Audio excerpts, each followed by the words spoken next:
अब हमारे पास यहाँ पर आ जाता है थर्ड पैरामीटर। थर्ड पैरामीटर हमारा है मास ट्रांसफ़र।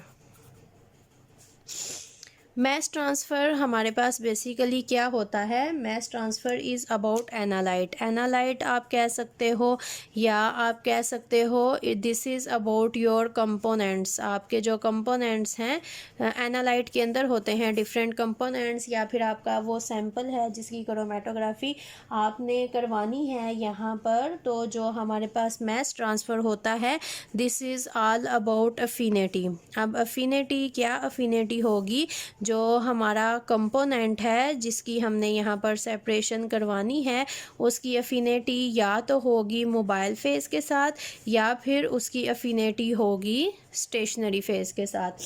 अब हमें पता है अगर तो जो हमारा कंपोनेंट है वो मोबाइल फेज़ के साथ ज़्यादा अफिनिटी शो करता है, मोबाइल फेज़ जिसने मूव करना है तो अगर उसके साथ उसने ज़्यादा अफिनिटी शो की है तो फिर हमारे पास जो मास ट्रांसफ़र होगा सी, उसकी वैल्यू हमारे पास होगी हाई।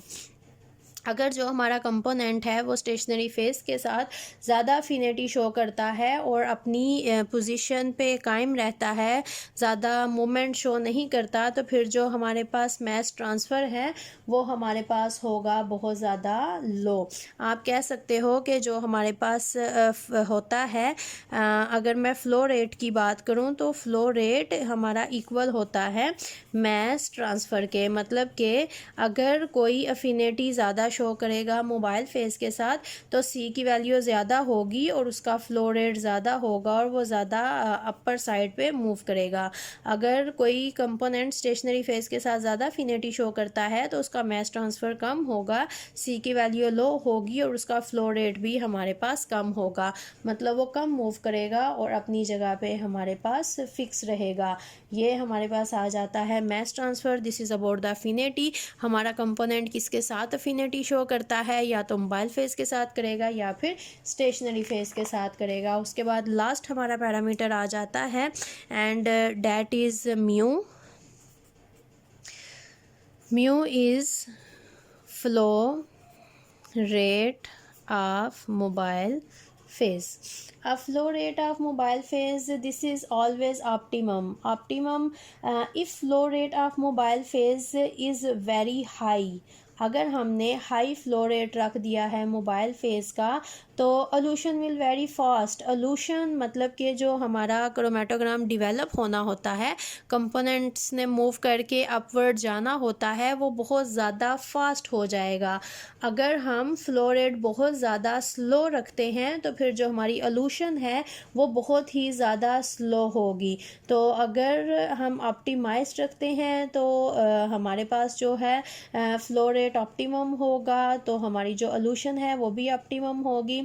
अगर तो हमने बहुत ज़्यादा रख दिया हो फ्लो रेट को हाई तो उसकी वजह से हमारे पास क्या होगा कि जो प्रॉपर सेपरेशन है वो हमारे पास नहीं होगी।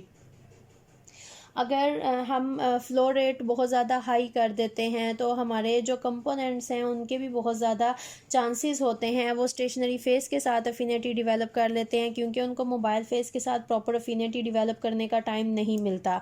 अगर हम बहुत स्लो करते हैं फ्लो रेट तो फिर हमारे पास बहुत ज़्यादा ये टाइम कंज्यूमिंग होता है और हमारे जो कंपोनेंट्स होते हैं वो मोबाइल फेज़ के अंदर डिज़ोल्व हो जाते हैं, तो वहाँ पर भी प्रॉपर हमारे पास फ्लो रेट नहीं आएगा, प्रॉपर हमारे पास मास ट्रांसफ़र नहीं आएगा। तो इसलिए जो म्यू होता है वो हमेशा हमारे पास होता है ऑप्टिमाइज्ड। अगर हम इसके पॉइंट्स लिखें तो ये हमारे पास हमेशा ऑप्टिमाइज होगा। अब अगर तो हम फ्लो रेट को बहुत ज़्यादा कर देते हैं हाई तो फिर जो हमारे पास अल्यूशन है वो बहुत ज़्यादा हो जाएगी फास्ट।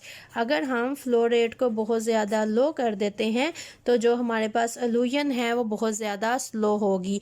अगर हम हाई फ्लो रेट यूज़ करते हैं तो फिर जो हमारा कंपोनेंट है, हमारा एनालाइट है, वो क्या करेगा, वो स्टेशनरी फेज़ के साथ अफिनिटी डेवलप कर लेगा। मोबाइल फेज़ के साथ उसको अफिनिटी डेवलप करने का टाइम नहीं मिलेगा। अगर हमने फ्लो रेट बहुत ज़्यादा यहाँ पर स्लो रखा हुआ है तो फिर जो हमारा कंपोनेंट है वो मोबाइल फेज़ के अंदर भी डिज़ोल्व हो सकता है, तो इसलिए हमेशा इसको रखा जाता है ऑप्टिमाइज्ड। तो ये हमारा हो गया रेट थ्योरी के बारे में सारा डाटा। इस टॉपिक में आज का हमारा टॉपिक है वैन डेम्पटर इक्वेशन, और हम वैन डेम्पटर इक्वेशन को डिस्कस करेंगे। पहले हमने इसको देखा था, इसके पैरामीटर्स को देखा था। यहाँ पर 3 हमारे पास चीज़ें आती हैं। ये जो हमारे पास ए है, ए हमारे पास होता है एडी डिफ्यूजन। ये जो सेकंड हमारे पास पूरे का पूरा पैरामीटर है, दिस इज़ लॉन्गिट्यूडिनल डिफ्यूजन, और ये सारे का सारा हमारे पास होता है हमारा मास ट्रांसफ़र। हम बेसिकली वैम डेम्पटर इक्वेशन को स्टडी करेंगे। सबसे पहले तो वैम डेम्पटर इक्वेशन को वैम डेम्पटर इक्वेशन क्यों कहते हैं? साइंटिस्ट वैम डेम्पटर साइंटिस्ट था, उसी का नेम था, उसने ये इक्वेशन दी थी और उसी के नेम से इसका नेम रखा गया वैम डेम्पटर इक्वेशन। और बेसिकली सबसे पहले हम बात करेंगे कि ये इक्वेशन हमें बताती क्या है।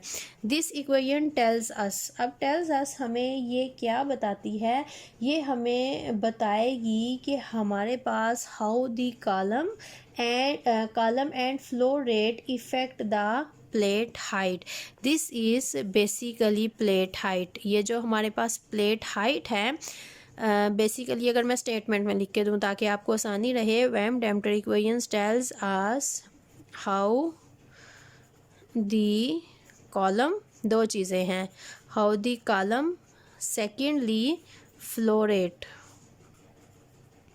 These two parameters how they affect plate height। अब 3 चीज़ें हमने यहाँ पर डिस्कस कर दी। एक हमने कॉलम, दूसरा हमने फ्लो रेट को डिस्कस कर दिया और तीसरा हमने प्लेट हाइट को डिस्कस कर दिया। तो सबसे पहले हम बात करेंगे कॉलम क्या होता है। कॉलम तो आपके सामने मैंने जब एडी डिफ्यूजन को भी बताया था तो इस तरह से हमने एक ड्रा किया था। ये हमारा कॉलम हो गया, वो किसी भी शेप का हमारे पास हो सकता है। जहाँ पर सेपरेशन होनी है डैट इज़ अवर कॉलम, वो हमारा कॉलम हो गया। दूसरी मेन चीज़ हमारे पास आती है फ्लो रेट, कि हमारे पास फ्लो रेट होता क्या है। फ्लो रेट हमारे पास क्या होता है, हमारी जो मोबाइल फेस है वो जो शो करती है मूवमेंट, उसकी मूवमेंट अकेले नहीं होती, मोबाइल फेस प्लस उसके साथ जो हमारा एनालाइट है वो जो मूवमेंट शो कर रहे होते हैं उसको हम कहते हैं फ्लो रेट। अब हमारा जो एनालाइट है वो दोनों मोबाइल फेस और स्टेशनरी फेस दोनों के साथ अफिनिटी शो करता है। तो जब मोबाइल फेस के साथ एनालाइट मूव करता है फॉर सेपरेशन, जो कि क्रोमेटोग्राफी में परफॉर्म की जाती है, तो वो हमारा हो जाता है analyte. Analyte is basically dissolve होता है मोबाइल फेस के अंदर। डिज़ोल्व होगा तभी तो अफिनिटी डेवलप करेगा, अफिनिटी डेवलप करके अपवर्ड मूव करता है। तो ये हमारे पास आ जाता है फ्लो रेट। अब हमारे पास आती है प्लेट हाइट। प्लेट हाइट हमारे पास क्या होती है और ये किन किन चीज़ों पे डिपेंड करती है। प्लेट हाइट एच से डिनोट किया जाता है, HETP हमने यहाँ पर पूरा लिखा, इसको H से डिनोट किया जाता है और ये इक्वल होती है हमेशा L डिवाइडेड बाय N के। अब यहाँ पर L क्या है और N क्या है? L हमारे पास होता है length of column,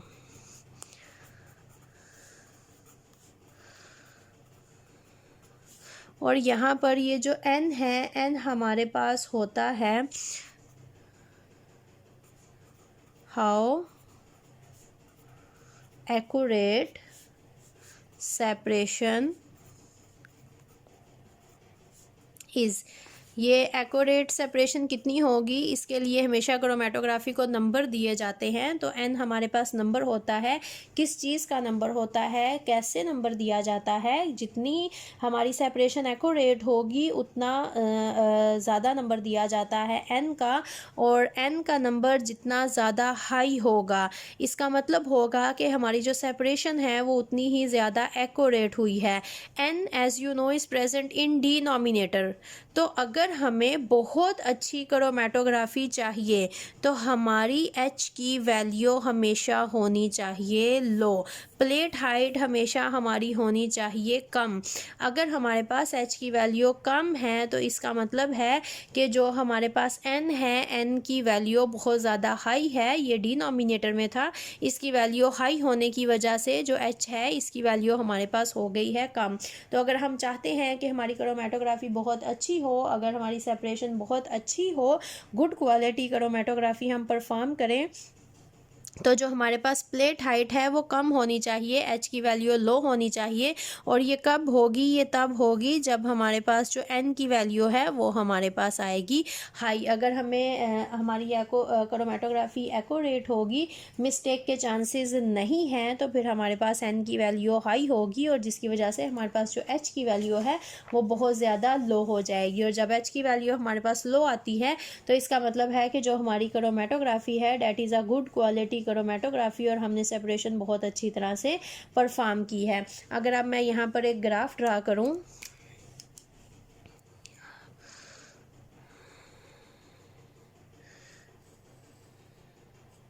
x axis and Y axis. X axis पे यहाँ पर मैंने ले लिया है टी टाइम, यहाँ पर मैंने लिखा है D and this D stand for detector. ये डिटेक्टर जो काम करके हमें डिटेक्टर पीक्स देता है। जब हम क्रोमेटोग्राफी स्टार्ट करते हैं तो पीक हमारे पास डिटेक्टर में स्ट्रेट आएगी, कुछ देर के बाद इस तरह से एक हमारे पास पीक आई है, फिर कुछ टाइम गुजरने के बाद एक और इस तरह से पीक आई और ये इस तरह से ग्राफ हमारे पास बनता जाता है। फॉर एग्जांपल जब एक पीक आती है हमारे पास प्रॉपर, तो इसका मतलब है सिर्फ एक कंपोनेंट था जिसको हम स्टडी कर रहे हैं।